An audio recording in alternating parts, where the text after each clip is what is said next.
Oke, selamat malam.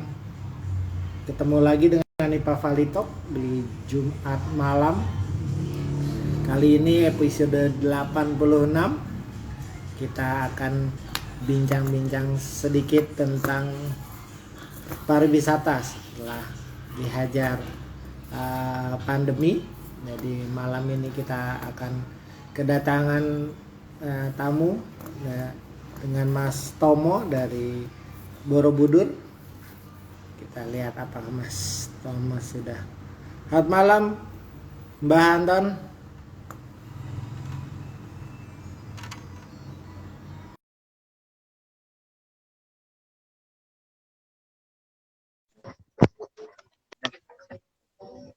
Oke, nah, hadir nih Mas Halo, Tomo.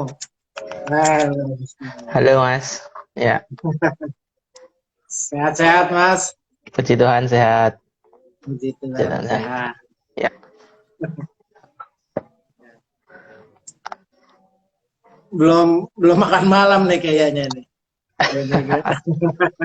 aman, aman. Sudah, sudah. Oh, ini sini mau ikut. Oke, mau ikut ya. Sini. Sini apa? Nama Om itu. Oke.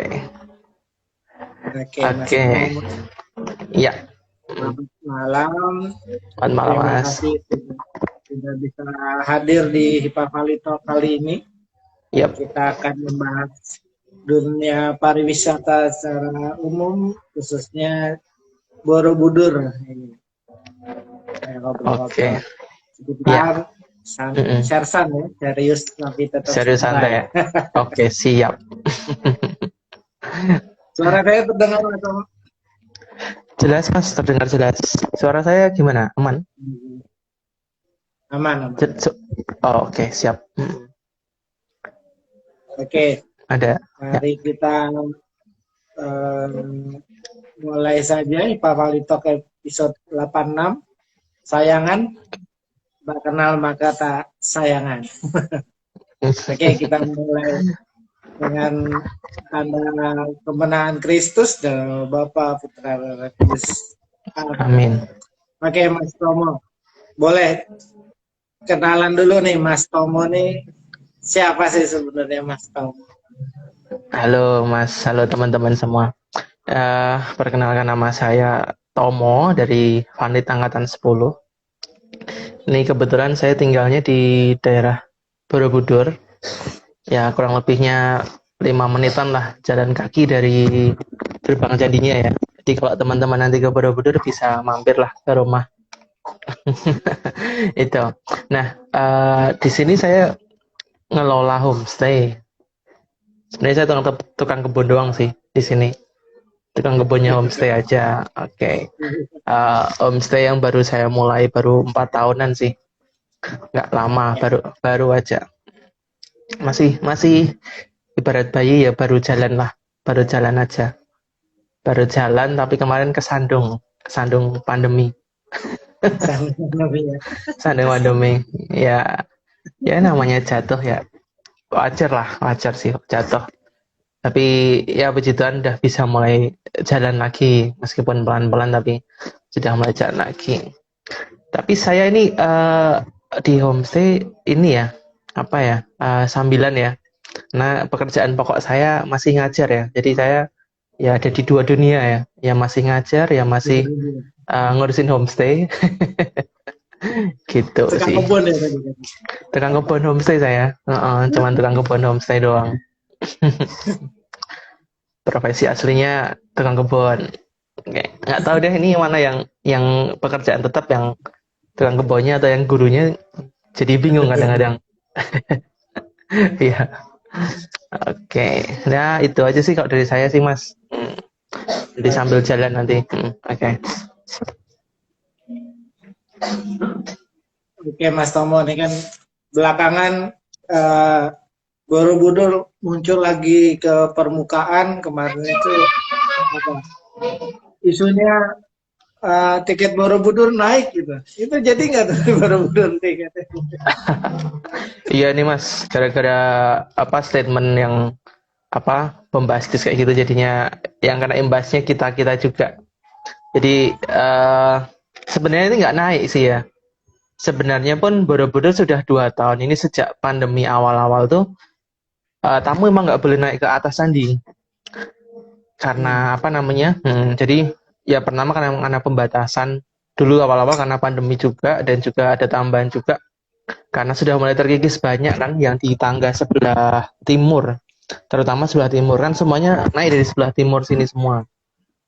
Jadinya itu sudah banyak banget yang terkikis, terus apa namanya diputusin nggak boleh naik ke atas. Nah, Hmm. dan ditambah pandemi waktu itu, jadi kan pembatasan juga biar nggak desek-desekan.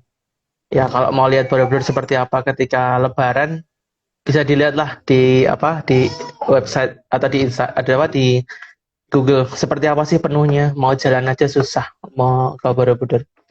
Dan di situ kan orang-orang kan pada maunya kan pengen cepet sampai ke puncak ya, pengen sampai ke puncak ya. Padahal kan Puncak ya. ada 10 pengen sampai ke puncak gitu kan.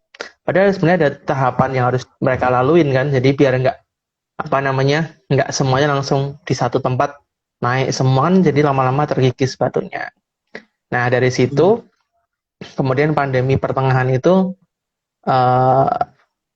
itu sama sekali nggak boleh naik ke pelataran ya awal-awal dulu itu malahan karena pandemi nggak boleh ke pelataran. Nah kemudian di situ mulai boleh naik sampai ke pelataran tetapi dari HPI apa namanya perhimpunan guide-nya atau sama apa gitu kan mereka boleh naik ke pelataran dan diantar guide, harus diantar guide dan bayar lagi kan. Kayaknya uh, masa iya sih udah bayar 50.000 mesti bayar guide lagi untuk naik ke atas pelataran loh ya, bukan ke atas sandinya. Nah Hmm. akhirnya itu cuma jalan beberapa bulan atau berapa lama terus di-cut, nggak harus pakai guide kan, nggak adil juga kan sama yang lain juga. Nah kemudian kan masih banyak kan orang-orang ataupun juga institusi lain yang pengen pengen naik sih, masa ke Borobudur cuman di pelataran doang. Nah mungkin karena desakan-desakan kayak gitu dan juga mungkin desakan ekonomi ya, kalau orang bisa naik ke atas kan bisa nambah nariknya lebih banyak kan dari ini instansinya. Cuman uh, kemarin kan statementnya langsung seolah-olah itu harganya naik 750 sampai ke atas.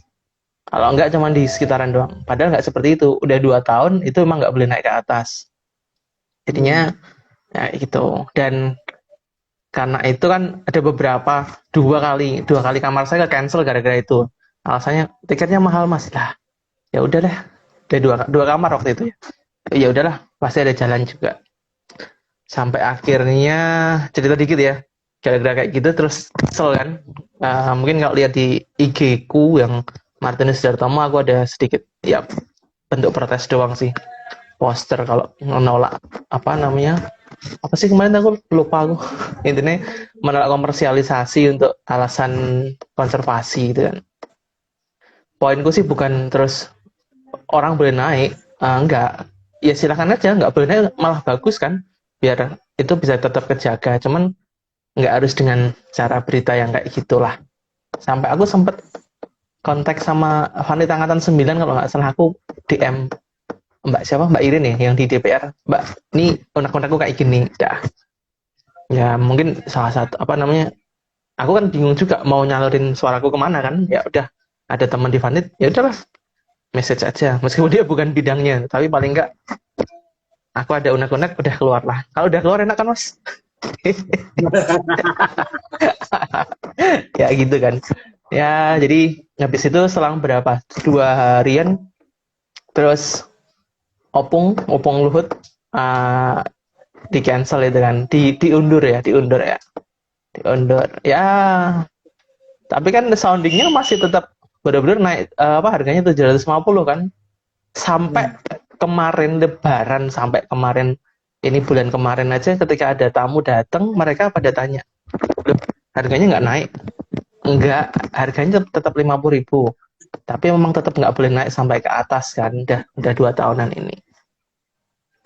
Jadi yang sering kali pada kecewa itu yang orang luar ya Mas. Kan ini emang kebetulan high seasonnya mulai banyak bule-bule kan. Nih Juni, Juli, Agustus ini kan mereka pada kecewa ketika nggak bisa lihat sunrise ke atas. Nah, mesti jelasin dulu nih ke tamu-tamu. Kenapa sih nggak boleh naik ke atas? Nah, apakah karena beritanya kayak gitu kemarin? Bukan, emang karena udah 2 tahun emang nggak boleh naik ke atas. Jadi ini yang seringkali nggak dipublish di luar ya. Kalau emang udah 2 tahun nggak boleh naik ke atas. Gitu ceritanya. Jadi sebenarnya sudah lama, tapi beritanya tidak tersampaikan dengan baik, akhirnya lebih banyak mudorotnya kayaknya. Iya, Protes-protes. banyak, banyak protes-protesnya ya. Oke. Lumayan kan ada Tapi cancelan ya gara-gara tadi, itu doang. Mm-mm. ya, jadi eh, harapannya kan sebenarnya tadi udah 2 tahun pandemi, pasti juga terkikis kan masalah pariwisata terutama di Borobudur, Betul, malah Mas. datang berita yang bukan membangkitkan malah. Iya. Sama satu lagi sebenarnya sih concernnya, tambahan satu lagi, pajaknya dinaikin. Jadi kita pajaknya dinaikin, jadi kita kepotong OTA, habis itu kepotong lagi pajak ditambah lagi kan, lumayan juga potongannya. Wah, enak loh Mas, kok tehnya tipis banget, tehnya Oh dikit ya, banget Mas. nah, kurang kental Oke. tadi bikinnya. Oh, sisa ya, teh sisa ya. Oke. Banyak air. Iya, kebanyakan air ya. Oke. Oke, ini belum kita udah ada pertanyaan. Coba kita lihat. Oh, oke. Ini Mas ada tanya, ada ada kontroversi nggak soal Borobudur sebagai salah satu keajaiban dunia? Itu gimana tuh? Kan sudah beberapa tahun, aku lupa sih tepatnya kapan. Memang Borobudur sudah nggak jadi keajaiban dunia, tetapi sudah jadi warisan kebudayaan dunia. Karena memang kalau dari UNESCO itu ada banyak banget kan aturannya, bagaimana bisa ditetapkan jadi salah satu keajaiban dunia. Nah, mungkin karena banyak yang tidak bisa nggak bisa masuk kriteria itu, akhirnya terus statusnya jadi salah satu warisan kebudayaan dunia. Buat aku sih nggak masalah sih, itu kan masih salah satu situs warisan budaya dunia juga kan. Kalau semuanya jadi satu keajaiban semua, emang ajaibnya di mana sih? Kan bingung juga. Udah jadi warisan aja lah. Kalau warisan kan semuanya bisa nikmatin semua. Kalau keajaiban ya enggak sih, enggak terlalu ngefek sih mungkin. Ya mungkin kalau mungkin dari pemerintahan ataupun dari instansi terkait mungkin ada imbasnya sih.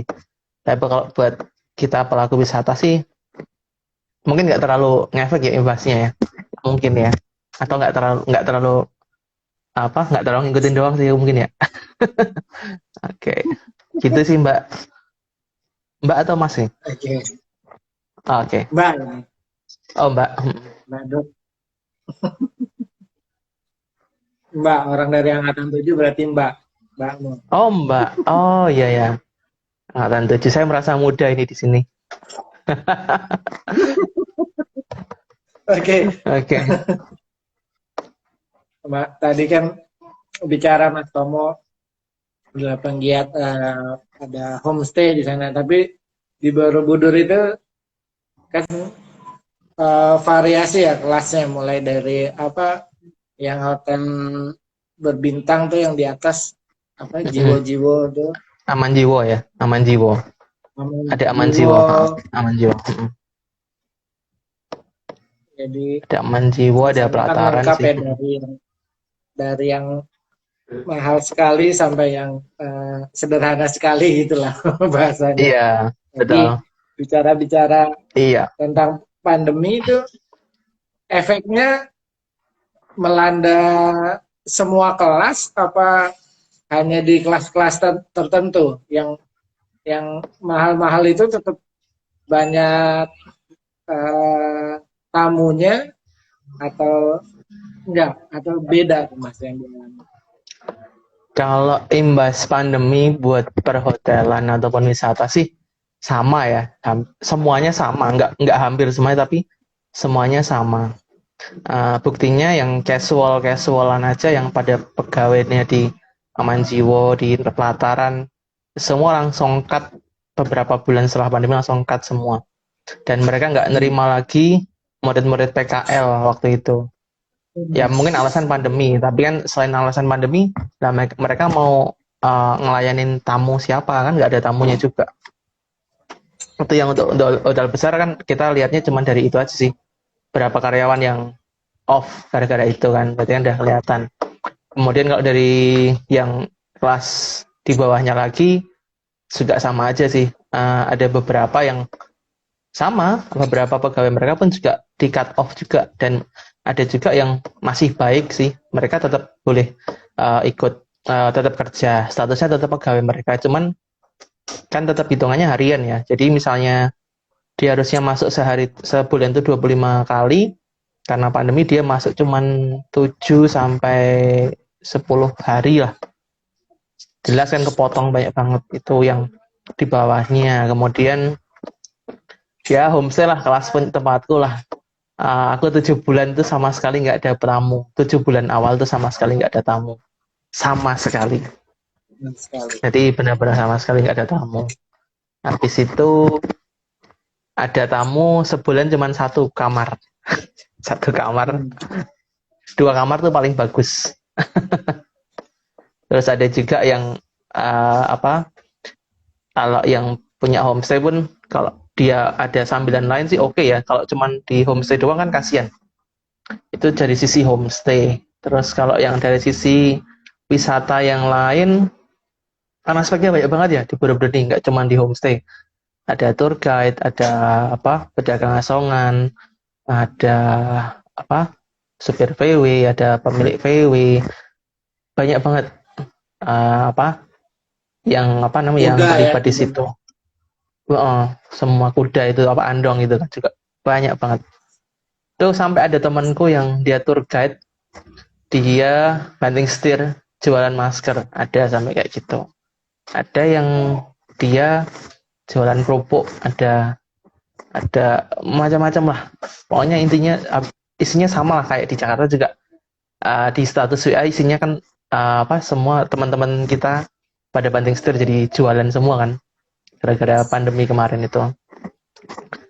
Ya benar-benar efeknya banyak banget.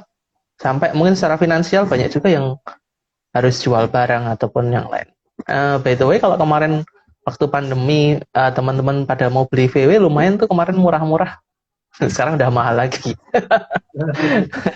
Iya, itu ya salah satu yang kelihatan banget kayak gitulah. Pada dijual VW-nya karena ya mau gimana, nggak bisa buat jalan juga kan.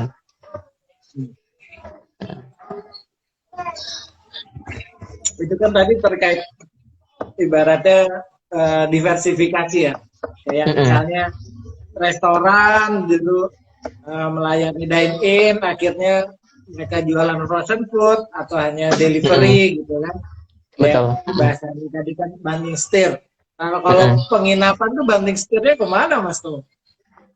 Ya itu tadi, kalau ya tergantung orangnya. Kalau aku sih puji Tuhan masih ada sekolahan ya. Jadi aku masih masih di sekolahan, ditopang sama sekolahan. Karena aku situ.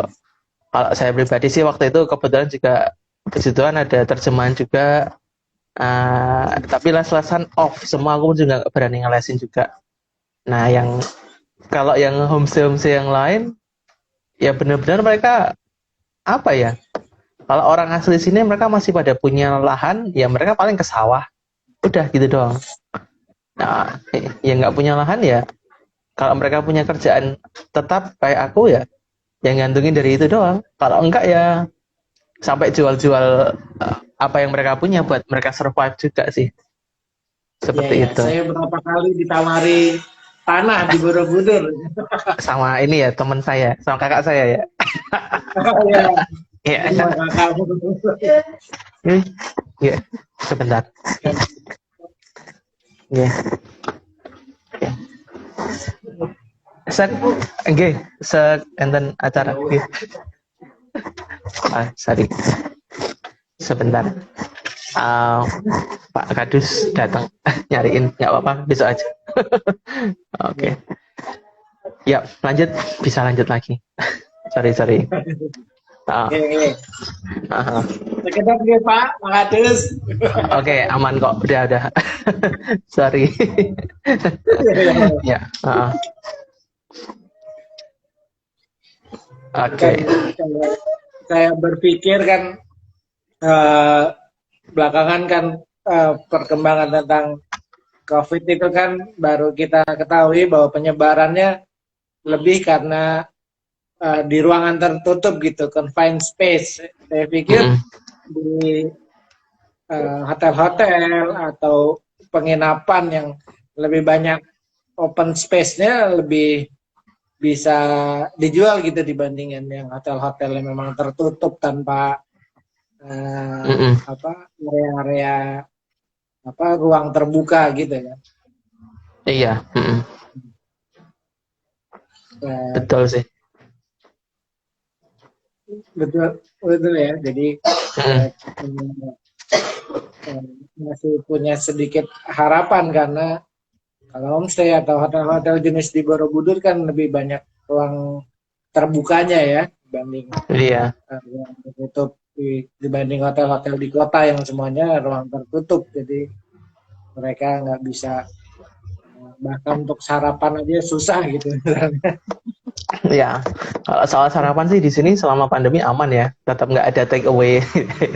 Tetap nggak ada take away, cuman ya itu tadi sih hotel-hotel aja sih yang pada nggak ada tamu sih, lebih ke nggak ada tamu, bukan tutup, nggak ada tamunya gitu. Apa Oke. misalnya kan mungkin usaha-usaha kayak AC-nya diganti plasma cluster gitu atau dikasih air purifier gitu kalau di hotel-hotel gitu. Nggak sih mas, kalau tempatku sih itu kan costnya lumayan kan, ganti AC kan, ganti AC lumayan, jadi saya cuman kebersihannya ditambahin, kemudian nambahin tempat cuci tangan, sama ini sih ya mau nggak mau nambahin cost lagi buat ini apa namanya, yang buat apa sih namanya, yang semprot-semprot hand sanitizer, ataupun yang buat ini ya, apa kayak pembunuh bakteri gitu loh, semprotan yang pembunuh bakteri gitu. Kaosnya tambah di Disinfektan. situ. Disinfektan. Aku rasa ngomongnya. Oke. Ya disinfektan kita nambah kos juga kan. Tadinya kita nggak ada sabun cuci tangan, jadi tambahan sabun cuci tangan gitu kan. Seperti itu. Dan kadang-kadang juga misalnya saking takutnya awal-awal dulu kan, mungkin setelah tamu ini selesai masuk, besoknya kita nggak terima tamu lagi. Kita pikirnya nggak terima tamu lagi, tapi memang karena nggak ada tamu sih. Tapi memang karena nggak ada tamu sih. Itu sih. Gitu. Kalau kan kemudian di pandemi itu mulai ada istilah staycation. Itu Iya. terjadi nggak staycation di Borobudur tuh happening juga? Staycation di Borobudur setelah pandemi malahan sih, kalau aku malahan lihatnya. Setelah pandemi itu mulai ada staycation udah mulai. Yang ada pas pandemi malah bukan staycation nih mas, apa namanya, WFB, work from Borobudur. Karena beberapa instansi semua mereka ke Borobudur, banyak banget instansinya. Kemudian pada nyewa homestay juga waktu itu ya, untuk pembangunan juga. Nah, karena salah satunya yang contoh banget sih dari BPN kalau nggak salah waktu itu, dia sampai nginep sekitar hampir sebulan lah di homestay tempatku sama beberapa homestay tempat di sekitarku. Jadi mereka eh, bisa apa namanya di Borobudur stay buat mereka kerja buat ini juga apa namanya buat survei area di Borobudur dan Magelang gitu. Pas pandemi awal-awal pertengahan pandemi kalau nggak salah itu banyak yang WFP sih Pak. WFP-nya banyak. WFB ya, Iya, Borobudur. Jadi iya, betul. biasanya WFA tuh home atau hotel, sekarang ada WFB nih. Work from WFP ya, Borobudur. Borobudur ya. Iya. Jadi emang pas itu emang banyak banget sih instansi-instansi yang apa kesini beberapa kali.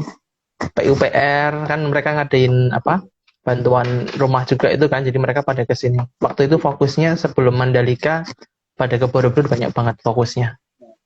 Borobudur selesai baru deh Mandalika digaskan waktu itu kalau nggak salah. Seingatku sih gitu ya. Seingatku gitu. Ya. Mereka ngegas di Borobudur dulu baru ngegas ke Mandalika.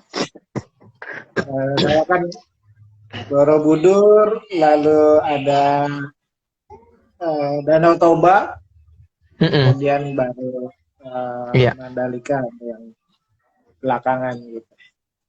Kalau di Borobudur sendiri itu kan ini ya, kalau saya lihat banyak ada komunitas wisata gitu ya. Komunitas wisata itu sangat punya peran ya ketika pandemi kemarin, how to survive gitu. Banget sih, maksudnya ada beberapa komunitas wisata yang memang benar-benar bantu kita juga. Waktu itu kan kebetulan aku juga terlibat juga di pendataan data orang-orang terdampak, mulai dari pedagang asongan, kemudian semua yang ada mencari mata pencarian di Borobudur. Waktu itu aku ikut pendataan juga, dan dari situ dari teman-teman di desa wisata kalau nggak salah, desa wisata sama Pok Darwis sama BUMDes juga, waktu itu juga bareng-bareng juga untuk ya ngasih bantuan juga ke sembako waktu itu ya. Itu yang dari wisatanya seperti itu. Yang dari gereja pun juga sama. Mereka juga di gereja Borobudur sendiri pun juga bantu juga, terutama umat-umat yang dampaknya besar banget, yang mereka ada di wisata dan terkena imbas dari itu. Kalau di gereja kemarin mereka bikin ini sih ya, kayak kebun buat misalnya umat butuh sayuran atau apa, mereka ngambil dari situ sama sembako. Kalau yang dari organ wisata gitu kayak Pok Darwis ataupun yang desa wisata ataupun BUMDes juga lebih ke langsung setelah pendataan mereka langsung ngasih sembako kayak gitu. Ya, puji Tuhan banyak banget sih yang peduli ke teman-teman juga.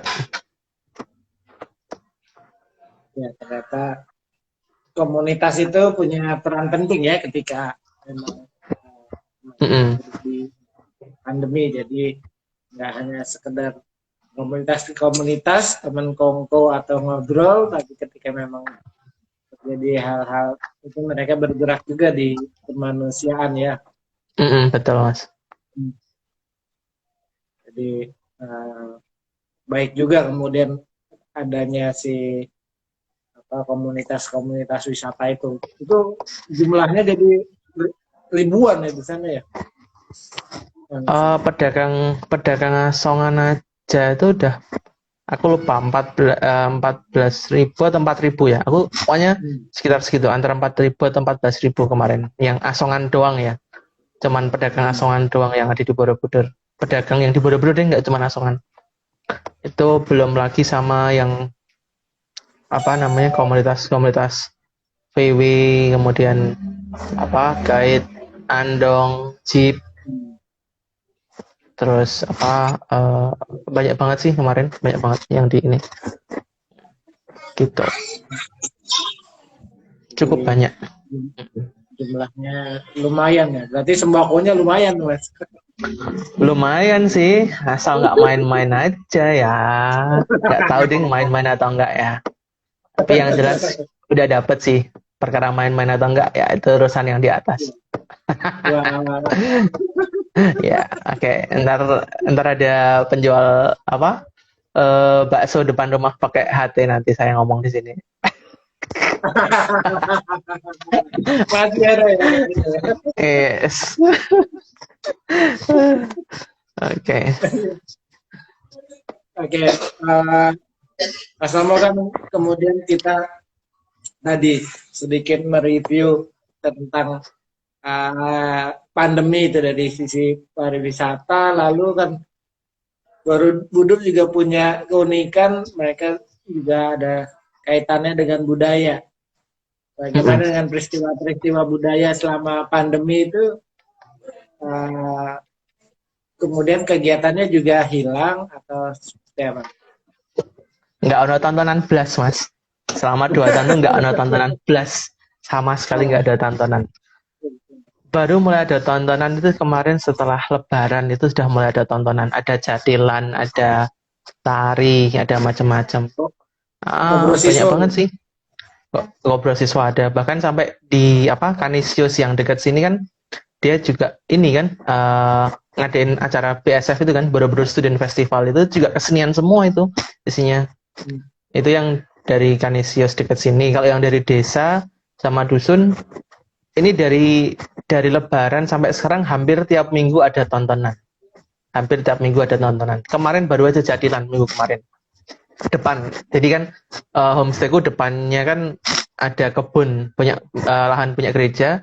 Nah, itu kalau di dusunku seringkali itu buat pentas. Jadi kalau teman-teman nanti nginep di Gentong Homestay, pas ada jadilan enak bisa nonton langsung live dari depan homestay. Promosi Gratis dong. ya? Gratis lah. Oh ya, satu lagi nih. Tambahan sih. Kemarin karena pandemi ada syukurnya juga sih. Jadi mereka bisa punya kesempatan buat refleksi tentang, kalau di dusunku ya, ada refleksi buat apa? Oh ya, ternyata karena pandemi mereka nggak bisa main ya. Kan kepuasan buat mereka main ya. Sama pandemi nggak bisa main, dan ada satu kesenian yang namanya OVJ. Opera Van Jadilan gitu kan. Itu udah lama banget nggak main. Oh serius, itu keren banget. Jadi itu jadilan, tapi kombinasi nanti ada teatrikalnya juga, ada tari-tarian, ada apa? Jadi di jadilannya itu kayak kalau di Ramayana kan ada ceritanya. Ini pun juga ada ceritanya. Nah, karena pandemi udah lama banget, terus akhirnya mungkin mereka berefleksi, kok lama banget nggak ada. Nah, besok ini tanggal 27 Agustus, kalau nginep di Gendang Homestay bisa lihat ini, apa namanya, Opera Van Jadilan. Ya, Opera Van Jadilan. Ya, itu sampai dari Dinas Pariwisata Kabupaten pun waktu itu datang nonton, dan mereka kaget. Ternyata Borobudur punya kayak gini ya. Punya kesenian yang keren kayak gini ya. Dan itu dikelola masyarakat secara mandiri. Masih mandiri. Siapa tahu nanti ada tambahan. Ada Bapak Ibu yang nonton dari Dinas Pariwisata bisa melihat nanti. Oke. Dan ada tambahan baru juga sih Mas di sini. Di tambahan sini ada storytelling tentang relief. Itu tambahan baru sih, baru-baru ini. Kalau itu yang digagas sama Desa Wisata Borobudur. Kebetulan aku terlibat di dalamnya kan. Jadi kan karena kita nggak bisa naik ke atas di Borobudur kan. Padahal kita mau ke Borobudur mau lihat reliefnya ataupun juga bisa sampai ke atas. Nah, dengan adanya storytelling tentang relief ini, teman-teman yang nanti ke Borobudur, dengan misalnya nanti masuknya kontaknya ke Desa Wisata Borobudur, dan nanti mereka mungkin bisa minta untuk paketan apa yang ada storytelling tentang ininya, tentang Borobudurnya, relief, misalnya Jataka ataupun Apadana ataupun yang lainnya. Banyak banget. Ada sekitar 100 berapa cerita ya yang bisa diceritain. Oke, so far sih dari Desa Wisata kemarin kita udah dapat sekitar 15-20an cerita yang misalnya nanti kita pilih, misalnya ada tamu datang terus kita bisa nge-share itu. Dan itu kerennya apa? Itu dilakukan di tepi sungai Progo. Depan rumahnya, seberang rumahnya Danang, Mas. Gitu. Yes, ya. Oke. Biasanya kan yang lewat cuma perahu-perahu karet tuh, rafting. Sekarang ada Enggak, storytelling gitu. enggak. Kalau yang ini yang apa? Enggak ada arusnya, beda. Kalau itu yang elo ya. Ya, Kalau yang ada arusnya. ya. Kalau ini beda, beda lagi. Storytelling juga. Dan karena pandemi itu juga, yang storytelling ini juga dikembangkan juga di apa? Di Canisius Borobudur juga. Jadi mulai tahun ajaran ini mulai ada pembelajarannya ke situ. Ya, jadi ya ada budayanya, tapi juga mereka edukasinya buat anak-anak juga ada juga. Jadi anak-anak nantinya juga bisa bercerita dan nantinya itu bisa mendatangkan apa? Mungkin bisa menjadi hasil buat mereka juga nantinya. Kan keren kan kalau misalnya orang Borobudur jadi dia jadi guide-nya, dia storytelling juga, kan asik tuh. Jadi benar-benar tahu. Itu. Jadi saya rasa mungkin juga penduduk Borobudur awalnya belum tentu tahu juga nih cerita-cerita tentang relief itu kan. Sama itu juga concern gue nih mas. Aku ke Borobudur juga apa? Aku dari Jakarta terus balik ke Borobudur. Ketika tahu kayak gitu aku juga rasanya izin malu banget. Aku orang Borobudur aja nggak tahu ada cerita-cerita kayak gitu yang ternyata oke ya, bagus ya. Secara aku kan juga guru bahasa Inggris dan juga seringkali ngajarin storytelling ke anak-anak yang aku serasa kok goblok banget sih aku malah ngajarin storytellingnya bukan tentang Borobudur, cerita-cerita Borobudur yang udah ada di sebelah rumah lah ibaratnya, malah ngambilnya dari Hans Christian Andersen atau yang lainnya. Dan ternyata setelah di komunitas apa di desa wisata itu terus dikasih tahu ini loh ada kayak gini bisa dikembangin juga. Oh iya ya, bisa juga ya. Nah, bisa seperti itu sih mas. Oh ya, itu SD Canisius sudah selesai renovasi itu. Puji Tuhan sudah, yang renovasinya sudah. Nah, yang tahap 1 sudah, nanti yang pengembangannya mungkin nanti akan ada lagi pengembangannya. Oke. Ya, ya. Tapi saya tuh kebayang dari tadi kan bicara Borobudur cuma sampai di pelataran, padahal kan sensasi ke Borobudur itu kan kita menjulurkan tangan ke dalam stupa kan. Oh ya, ada Kunto Bimo ya. Gitu. Iya. Kunto Bimo itu ya. Berangkat dari rumah tuh kan cita-citanya mau masukkan tangan ke dalam stupa. Ada yang mau diraih. Berarti itu berbahagialah kita yang hidup di zaman-zaman dulu masih bisa menjulurkan tangan, sekarang agak susah menjulurkan tangan gitu ya. Mungkin besok bisa sih mas kalau jadi apa namanya, mungkin nanti kalau jadi presiden atau menteri mungkin bisa sampai ke atas sih, akan ada pengecualian kan yang sampai ke atas. Jadi ini bisa apa mau pemacu juga sih buat teman-teman juga yang adik-adik juga mau ke Borobudur biar sampai ke atas harus jadi menteri dulu atau jadi punya jabatan dulu baru bisa naik ke atas gitu kan. Iya, iya arkeolog ya paling nggak arkeolog bisa itu. Emang sih kalau ke Borobudur emang sensasinya langsung bisa naik ke atas pegang itu ya namanya Kunto Bimo itu. Tapi karena megang itu pun efeknya juga sekarang sih ya ditutup ya gara-gara dia nggak boleh naik karena itu juga. Karena apa? Kita masukin tangan, pasti kan ada juga pegang apa namanya ada sampah atau segala macam. Itu sampah banyak loh di dalam stupa itu dari tangan-tangan tidak bertanggung jawab. Makanya ya memang salah kita sendiri juga sih dulu yang pada ke atas terus naruh tangan di dalam stupa tapi naruh apa namanya naruh sampah ke situ juga itu ya. Tapi emang sih mas sensasi sampai ke atas tuh emang bener-bener ya.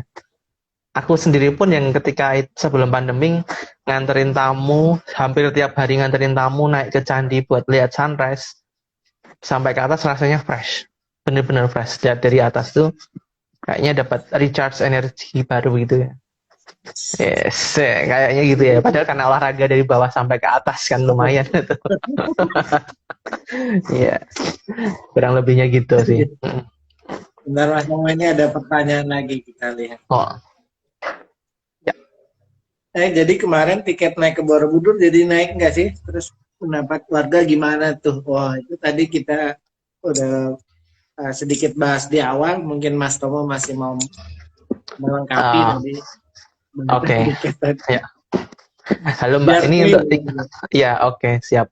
Untuk tiketnya tuh nggak jadi naik tahun ini ya. Tak baris bawain, nggak jadi naik tahun ini. Terus untuk apa tidak boleh naik ke atasnya emang sudah 2 tahun ini. Ya,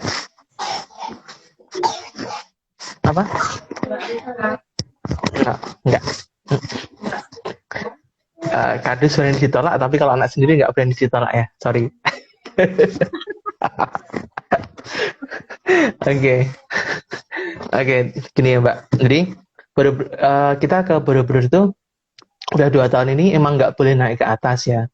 Nah, tapi terus kemarin ada statement kalau naik ke Candi Borobudur bayarnya 750.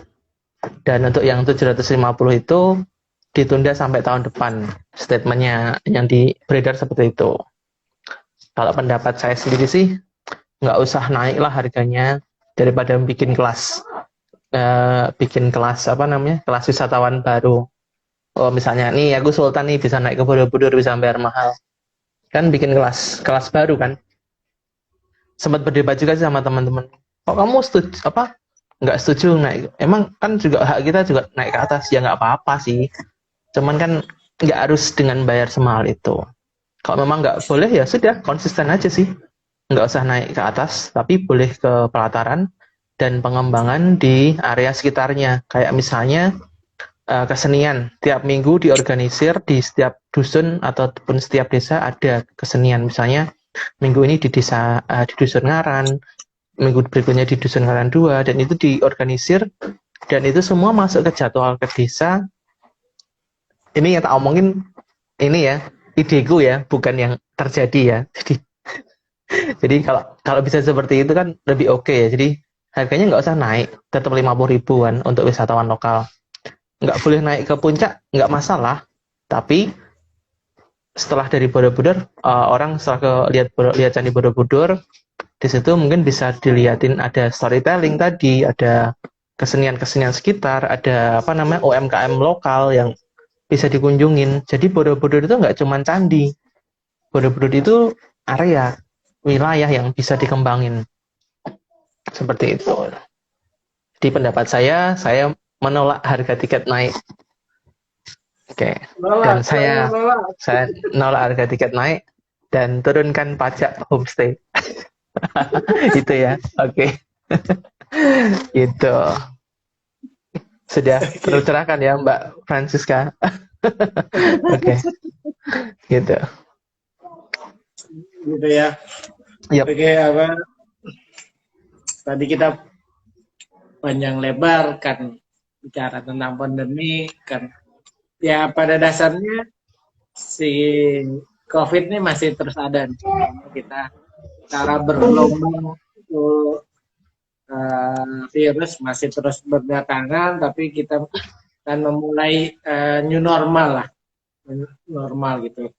Kita selalu punya harapan yang lebih baik ke depan gitu, pasti kan.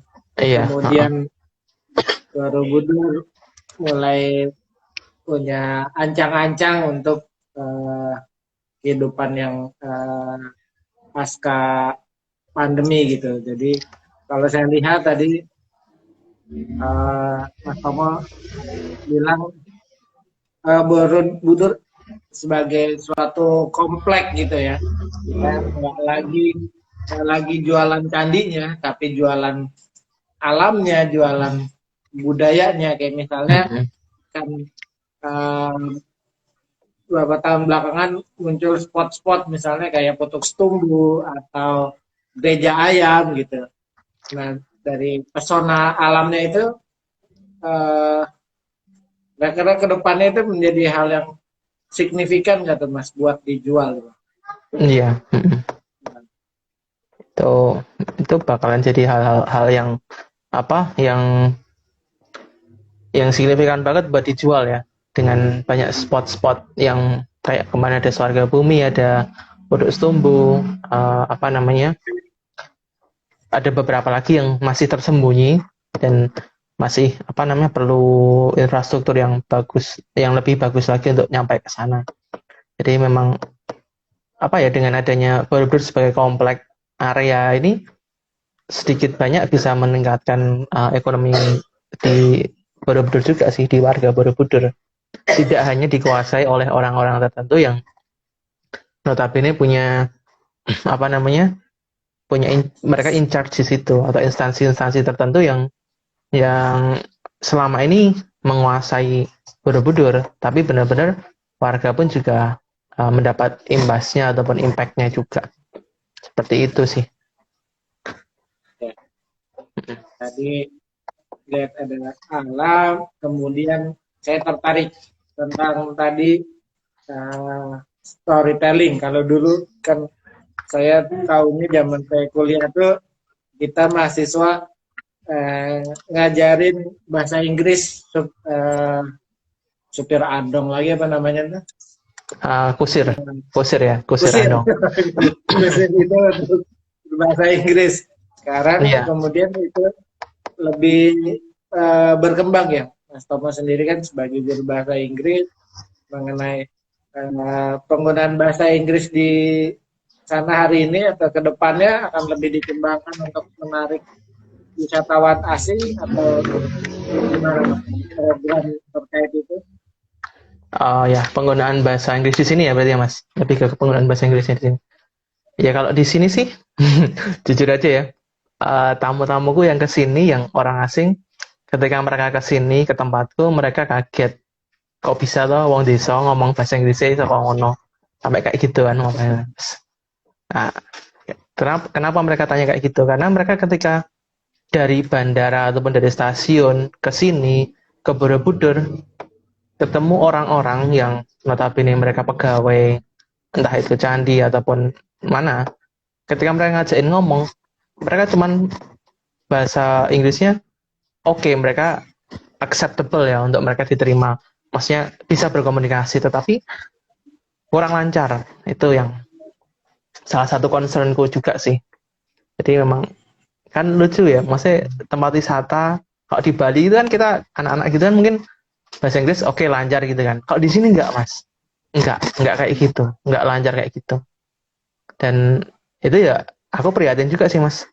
Aku prihatin dengan hal kayak gitu. Dan tahun pertama aku di sini, waktu itu aku ngadain les gratis untuk anak-anak sekitar sini buat ngajarin mereka bahasa Inggris. Tapi yang datang sedikit banget dan kayaknya nggak diminatin gitu. Ya aku ya sudah, udah gratis saja nggak diminatin, ya sudah, tak ketutup aja. Sampai akhirnya kalau ada. Bayar banyak peminat ya Mas. Oh gitu ya, kalau bayar banyak datang ya. Harusnya tak bayar, harusnya suruh bayar gitu aja ya. Oh, makanya itu gratis malas kan. Nah kebetulan aku juga ngajar di Sanggar, Omah Sanggar Budaya Nusantara namanya ya. Di dusun sebelah. Itu kayak NGO gitu. Dan dia juga ngadain kursus bahasa Inggris gratis gitu kan. Dan di situ ya anak-anaknya cukup lumayan sih. Ya sebenarnya animonya itu pun juga hampir mirip kayak gini, nggak terlalu banyak banget. Tapi paling nggak dengan ada kegiatan kayak gitu, anak-anak mereka kenal dulu lah bahasa Inggris itu seperti apa sih. Nggak cuma ngajarin grammarnya, tetapi mereka, kalau aku sih di sini ngajarin mereka lebih berani ngomong ya.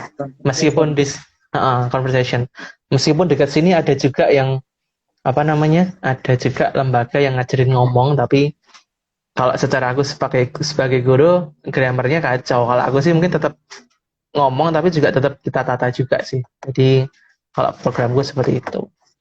Dan ini sih mungkin karena melihat bahasa Inggris perlu ya. Jadi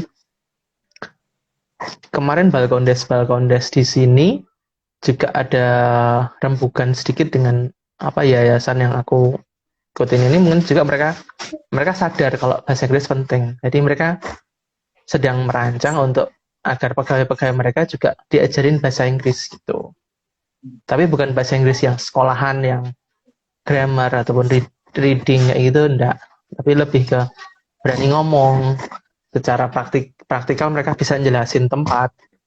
Secara nggak langsung mereka cerita tentang Telkomdes tempat mereka kerja ataupun paling enggak objek wisata yang di sekitar mereka bisa cerita ke tamu.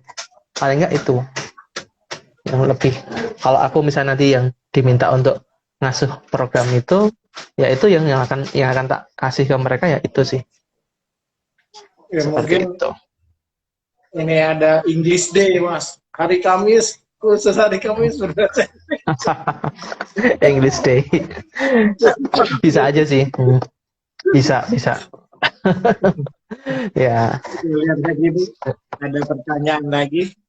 Oh, ada tambahan lagi. Oke. Ada pertanyaan dari Mas Chris Luki nih. Berapa besar kontribusi Pemda untuk membantu pelaku usaha, Mas? Aku jawabnya gimana ya, Mas? Aku jawabnya gimana kalau pertanyaan kayak nggak ada di depan rumah kok. Kalau ada tukang bakso nanti nggak ada sih, aman, nggak ada tukang bakso. Oke. Kontribusi Pemda membantu pelaku usaha ya. Kontribusi secara finansial agak susah ngomongnya karena nggak ada. Nggak ada ya. Kalau aku sih ya, kontribusi finansial nggak ada. Cuman mungkin info-info terkait misalnya ada pelatihan-pelatihan gitu dari Pemda juga mereka share juga infonya ke komunitas-komunitas wisata. Ada misalnya kayak UMKM pengembangan gitu pasti di-share. Mereka pasti share kayak gitu. Terus mereka di-share, cuman sebelumnya jauh-jauh lama dulu ketika info itu di-share itu cuman di-keep kalangan tertentu aja, itu yang jadi masalah. Jadi yang berkembang ya itu terus. Tapi ketika sudah mulai banyak orang muda membuat komunitas-komunitas baru, Pemda ketika mengadakan acara jadinya itu benar-benar disebar seperti itu. Ini untuk pelatihan-pelatihan ya, Mas. Jangan ngomong soal finansial ya, pelatihan. Garis bawain pelatihan. Jadi masih ke pelatihan seperti itu. Tetap ada sih, mereka kontribusi tetap ada. Seperti itu. Kalau untuk secara promosi masih kurang banget. Kurang banget karena bukti besarnya aja sih. Kalau toh memang Pemda membantu pelaku usaha, ini aku ngomongin soal penginapan ya. Ada event Borobudur Marathon, tetapi yang tertulis di situ bukan homestay Borobudur, homestay Karangrejo, desa wisata ini enggak, tetapi beberapa hotel-hotel besar ataupun juga OTA yang ada di situ. Mungkin kalau OTA ada berapa masuk di homestay iya, tapi ketika misalnya ya kita komunitas terus ada beberapa homestay dan kita jelas datanya, terus kita masuk ke Borobudur Marathon misalnya, ini kalau Borobudur Marathon ada logonya misalnya The Homestay Borobudur misalnya, The Homestay Borobudur, dan ketika pelari-pelari itu ngeklik itu, yang datang, yang mereka temuin adalah homestay di Borobudur, bukan hotel-hotel. Kan nggak ada kayak gitu kan, berarti kan nggak ada usaha untuk promosi ke event-event besar. Kan event besar banget kan itu salah satunya sih yang paling menyolok sih buat aku sih, seperti itu. Begitu, Mas. Ya. Dua teman angkatan saya ada di Departemen Pariwisata yang di kantor pusat. Semoga dia menonton ini nanti ya. Aduh. Nanti saya kasih tahu. Puji Tuhan. Iya. Karena yang satu itu dulu anak Dirjen Parpostel. Jadi saya rasa dia bisa. Tapi itu juga. Tapi itu juga PR buat kita juga sih, Mas. Maksudnya PR buat homestay di Borobudur juga. Maksudnya biar kita punya kesamaan standar yang sama. Jadi di dusunku aja ada sekitar 13 homestay. Tapi aku masih harus bikin 3 kelas untuk itu. Dan yang ikut kelas 1 itu yang masih standar punya aku itu baru ada 4 dari 13 yang punya standar punya aku itu baru ada 4. Sisanya itu masih di bawah standarku. Itu juga concern kita juga. Mungkin mereka pun juga mau bikin mau nempatin mau jual kita juga mereka bingung juga. Jadi aku juga paham juga kenapa belum dijual pun juga aku juga paham. Jadi kita terima juga sih untuk saat ini ya. Tapi ketika nanti kita udah punya standarisasi di homestay, ya kayaknya itu harus deh kita di-publish seperti itu. Siap, Mbak? Setuju, Mbak? Oke. Yang Mbak Desa ya nanti ketemunya itu ada 2 di Departemen Pariwisata. Itu khususnya yang di OTA ya, Mbak. Itu kena dari OTA kena ke kita, ntar kena kepotongan lagi dari pajak lagi gitu. Ya, lumayan sih. Bisa buat itu, buat beli popok lah. Oke. Tadi yang dibahas Mbah Anton juga di komen-komen tuh, berarti kan kita akan mulai untuk dagang lagi, menjual lagi gitu. Kira-kira punya strategi marketing seperti apa nih, Mas? Kalau aku ya, aku sih paling cuman nekanin ke sosial media sama yang online ya. Tapi bukan OTA yang tak tekanin, soalnya OTA terlalu banyak potongannya ya. Iya, ini udah ada yang keluar nih. Iya, komisi OTA berapa, kena THR berapa. Iya. Ya makanya segitu kan Mbak, lumayan banget kan, 18%. Secara ini sih, OTA emang membantu pemasaran kita. Tapi emang potongannya cukup besar juga segitu. Dan masih tambah potongan pajak juga. Itu yang jadi perhatian juga.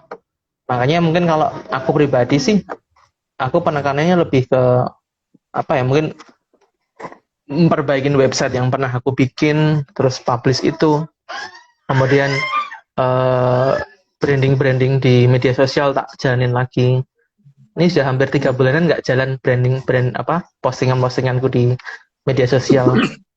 Kalau teman-teman udah follow Instagram Gentong Homestay belum nih? Belum ya?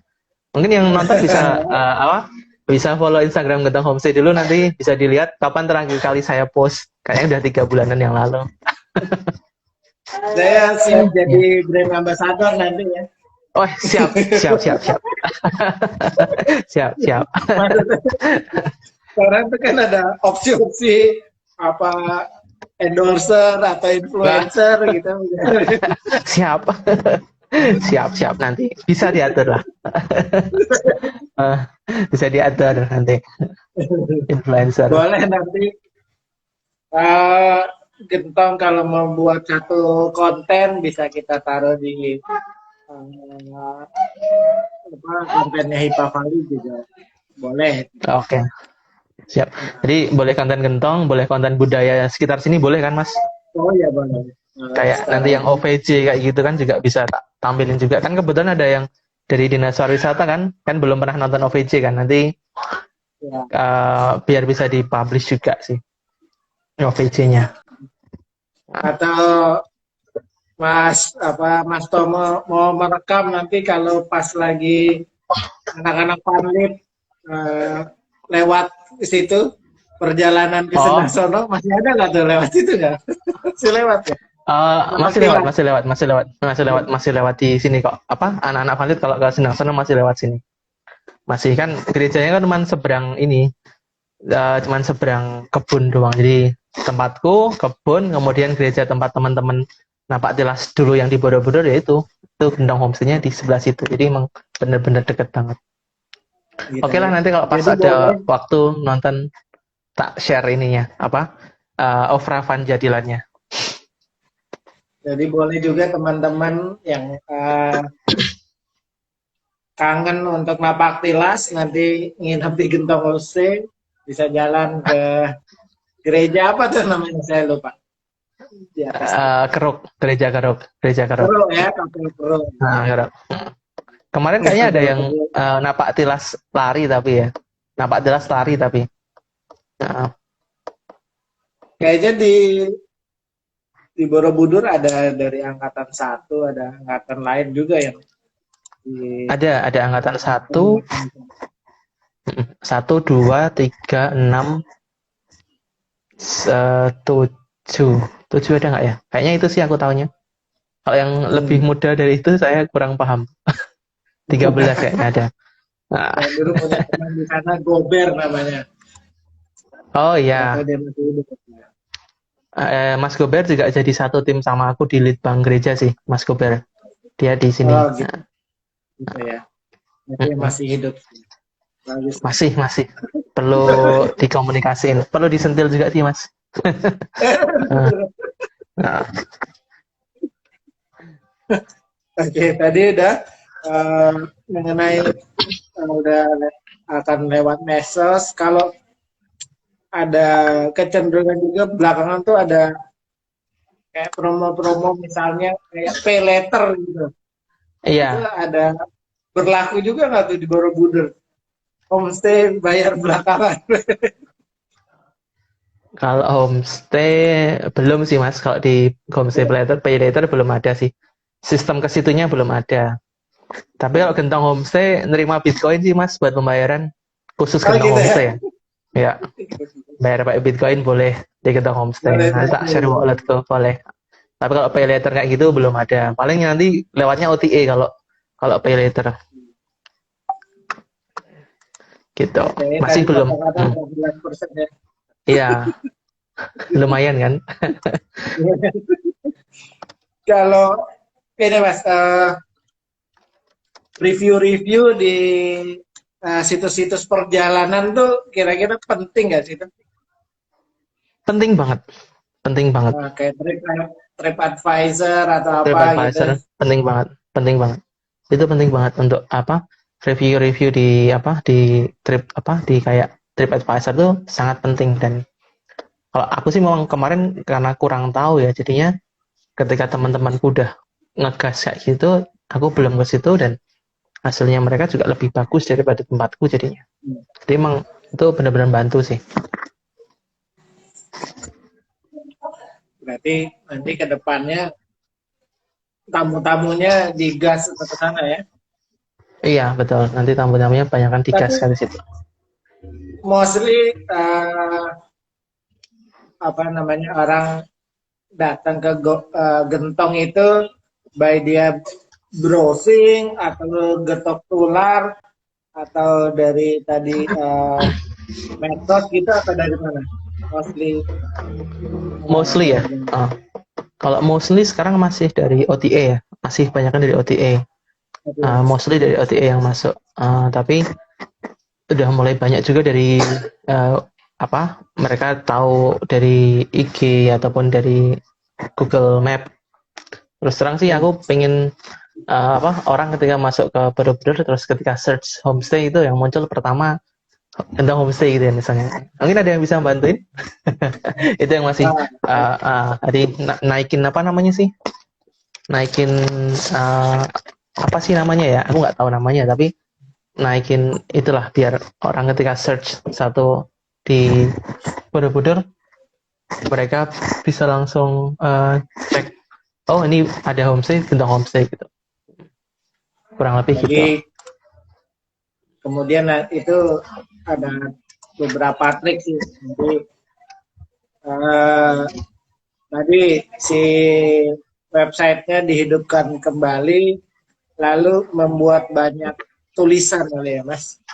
Oke. Fitur-fitur di tempat-tempat lain, lalu nanti penggunaan kata kunci dan segala macam nanti bisa dipelajari kayak itu dari Oke. Thank you nih Mbak. Ini ada pencerahan itu Mas di komen. Ya Mas Chris Luki itu. Dia bergerak di bidang iya, bentar. perhotelan juga ya. Jadi itu banyak dinaikin nanti pelan-pelan bisa dipelajari itu sih, cuma gak instan emang untuk naikin karena semakin tadi termasuk juga komen-komen itu yang di review-review tadi juga sebenarnya kayak tadi bilang orang mencari lewat Google Map itu kan juga orang bisa komen di situ kan sebenarnya. Betul. Bisa dari Jadi Google Map bisa. jadi ya paling itu pesan ketika melepas tamu itu nanti cendolin kan gitu bintang 5 atau Oke, apa gitu. siap. Cendol, oke, cendol gun gitu kan. Oke. Iya, asal jangan Bintang. bata yang dilempar ya. Oke. Tapi buat saya hebat sih, maksudnya kemudian bisa melewati masa-masa kritis ketika pandemi seberapapun uh, apa, beratnya gini. Ini juga dari Mas Chris Luki kasih apa pendapat beberapa aplikasi, masuk aplikasi Trust buat uh, analitik ya, review Ya, gitu. thank you Mas. Oke, nanti tak coba deh. Jadi reach-nya seperti apa, engagement-nya segala macam. Nanti Oke.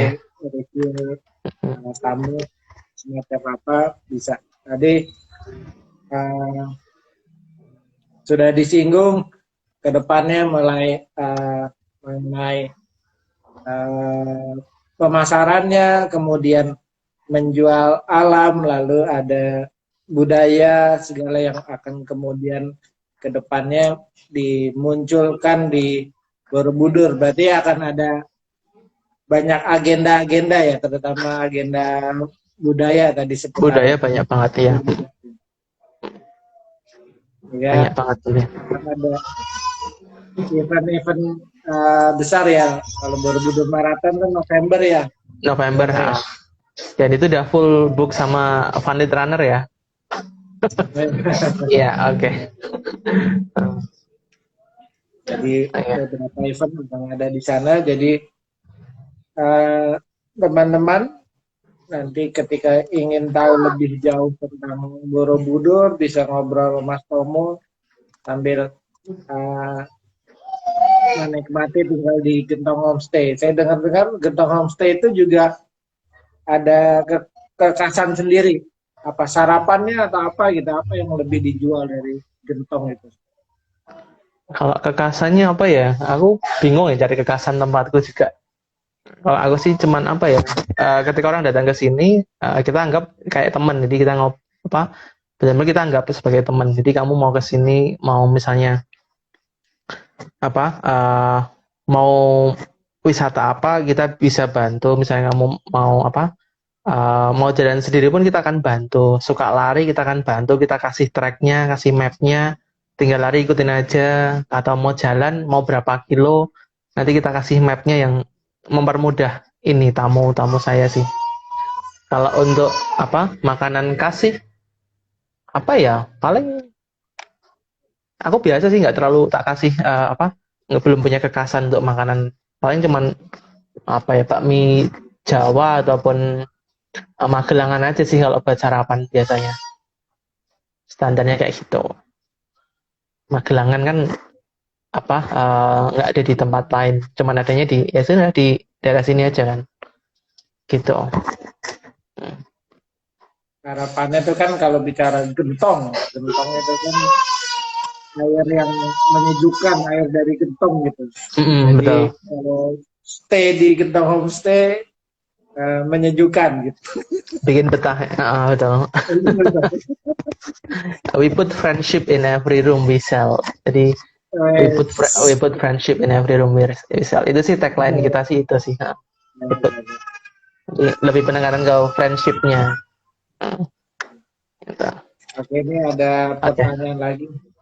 Oke. Dari Mas Chris Luki lagi. Iya. Ambil segmen dari government nggak, Mas? Gitu. Iya, kita ambil dari semua segmen sih, Mas. Kita nggak ada paling cuman ini ya, yang non pasutri aja yang kita nggak ambil. Tapi semua segmen kita ambil sih. Kita semua ambil semua segmen sih. Kebetulan juga beberapa kali dari dinas juga masuknya ke sini ke Gentong Homestay dan repeat order juga. Seperti itu. Nanti kalau dari government kan biasanya mereka tim lebih dari 10 gitu biasanya Aku split sama homestay yang sekitar tempatku yang lokasinya paling radius 50 meter. Jadinya ketika harus kerja di Borobudur, kalau di hotel kan ketemunya tembok-tembok sama tembok kan. Tapi kalau tinggalnya di homestay dan beda-beda homestay itu kan asik gitu kan. Kayak kita dulu kecil, habis sekolah terus main ke tempat temen nih, jalan kaki doang. Jadi dari homestay satu ke homestay yang lain nanti cuman jalan kaki aja. Misalnya nanti ngerjain projectnya atau laporannya di homestay, di Gentong Homestay, sarapannya di homestay yang lain, atau nanti mau ada presentasi di homestay yang lain, habis itu nanti tim buildingnya di Gentong Homestay juga bisa. Jadi kalau di tempatku seperti itu. Selama ini yang jalan, kalau untuk segmen dari government, yang tak jalanin seperti itu. Oh, ini langsung mau dapat pelanggan ini ya. Nanti Mas Chris Luki bisa DM ke Gentong Homestay atau ke IG-nya Martinus Sudartomo atau ke admin Pak Fali juga bisa, nanti bisa mereka di kontaknya ini. Siap. Nanti share-share aja Mas Chris. Kalau ada apa dari government segment, kontak-kontak aja.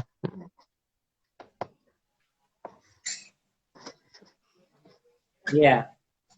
Nah, ini kita bicara panjang lebar ini tentang kebangkitan pariwisata dan budaya terutama di Borobudur.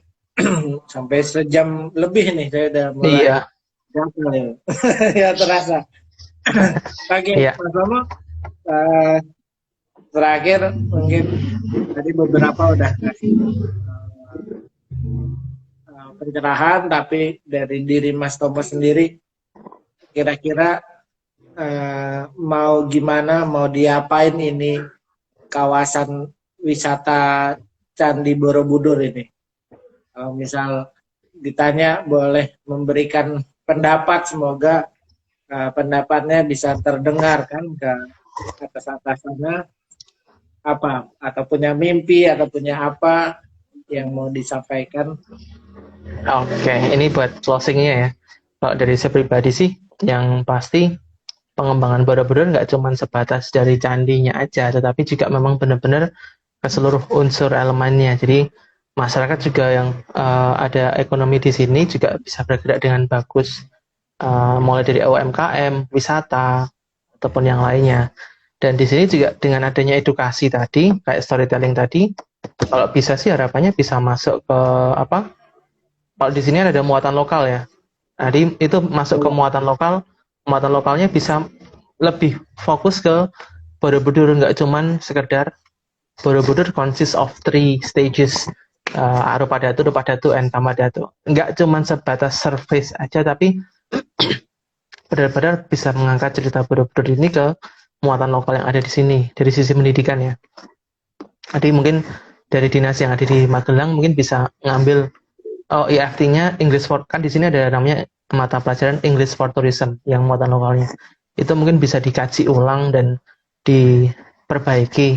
Karena saya juga pernah ngajar itu dan saya merasa kok gini doang ya. Jadinya kayaknya diperbaiki yang sesuai dengan kondisi sekarang lebih bagus deh. Kayak gitu. Kemudian dari sisi sampah, ini hal yang benar-benar harus jadi perhatian besar ya. Memang untuk sampah di Borobudur pun juga harus dijadiin concern yang serius, karena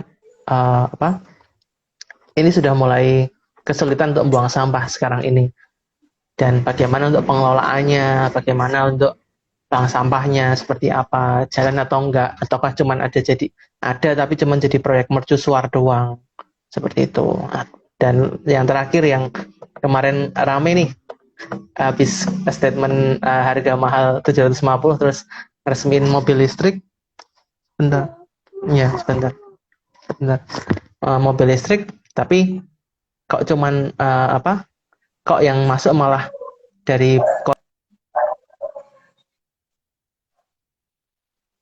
listrik itu yang malah nggak kawasan Candi Borobudur. Dan juga mungkin kayak charging station, bisa loh kalau charging station di gentong homestay untuk mobil listrik. Ini mimpi doang ya Mas. Ya kalau mimpinya itu sih. Eh, sama penggunaan energi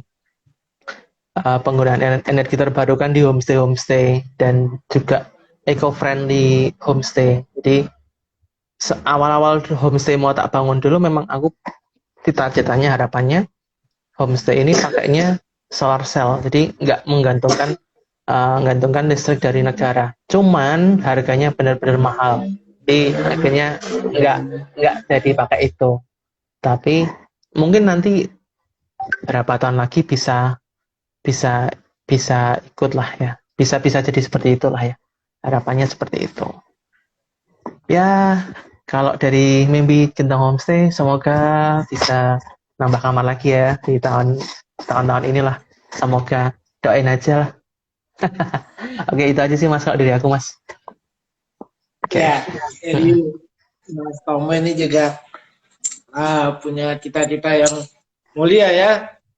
Ujungnya adalah kemudian mengangkat perekonomian masyarakat Borobudur gitu kan. Jadi karena dia juga sebagai pendidik, dia mau juga membangkitkan Borobudur lewat pendidikan, terutama tadi bahasa Inggris, karena tentang bahasa Inggris masih jauh tertinggal misalnya ketika dibandingkan dengan Bali, punya harapan besar masalah tadi teknologi juga, masalah penjualan Borobudur sebagai kawasan, nggak hanya sekedar candinya, tapi juga punya alam yang bagus, kemudian punya budaya yang juga bisa dijual. Sebentar. Mungkin ada satu lagi adalah, menurut saya adalah keramahan orang Borobudur gitu. Walaupun di desa ramah, dan terutama kalau Mas Tomonya sih lebih pintar bahasa Inggris tadi dibandingkan sopir atau tourist guide-nya gitu. Jadi begitu harapan-harapannya. Ada yang mau ditambahkan sebelum kita akhiri udah malam ini, Mas Tomo? Udah sih Mas, kalau dari aku dari itu aja sih. Oke. Terima kasih Mas Tomo atas perjumpaannya hari ini. Ya, terima kasih. Terima kasih banyak dari Hipa Valley juga. Menyaksikan Hipa Valley Talk. Jadi teman-teman yang ingin tampil di Hipa Valley Talk, membawakan tema-tema, silahkan DM ke Hipa Valley Talk. Juga ingin menjadi bagian tim, minta Ibu. Menjadi bagian produksinya segala macam, boleh menjadi volunteer di Hipa Valley Talk. Terima kasih atas malam hari ini. Kita jumpa di kesempatan berikutnya. Akhir bulan nanti ada topik menarik. Ada saudara kita yang meneliti tentang kevanlitan. Kita akan kupas tuntas nanti. Mas, sorry aku off dulu ya, tamunya datang soalnya. Ada tamu mau check-in. Terima kasih Mas Tomo. Terima kasih ya, bye. Sampai jumpa. Terima kasih. Bapak. Ya. Bye.